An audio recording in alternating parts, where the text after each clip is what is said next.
ఒక అంతర్జిల్లా దొంగల ముఠాను అరెస్ట్ చేయడం జరిగింది. దగ్గర నుంచి ఒక 45 లక్షల విలువైన ప్రాపర్టీని రికవర్ చేయడం జరిగింది.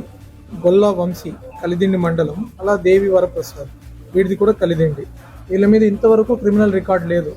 చిన్న చిన్న ఎల్ఈడి టీవీలు, గ్యాస్ సిలిండర్లు ఇట్లాంటివి దొంగతనం చేయడం స్టార్ట్ చేసి లోగా బంగారు దొంగతనాలు వీటికి కూడా చేయడం స్టార్ట్ చేశారు. వీళ్ళ మీద నేర చరిత్ర లేకపోవడం వల్ల తప్పించుకొని తిరగగలిగారు కొన్ని రోజులు. చిన్న చిన్న దొంగతనాలు ఎక్కడెక్కడ జరుగుతున్నాయి అనలైజ్ చేసుకొని, ముఖ్యంగా బార్డర్ ఉండడం వల్ల వేరే జిల్లాతో కూడా కోఆర్డినేట్ చేసుకొని ఎక్కడెక్కడ టీవీలు పోతున్నాయి అక్కడంతా జాగ్రత్తగా ఈ ఎవిడెన్స్ సేకరించడంతో దొంగతనానికి ఇక్కడ దొంగతనానికి సారూప్యతని బెరీజ్ వేసుకొని ఈ వ్యక్తిని డిటెక్ట్ చేయడం జరిగింది.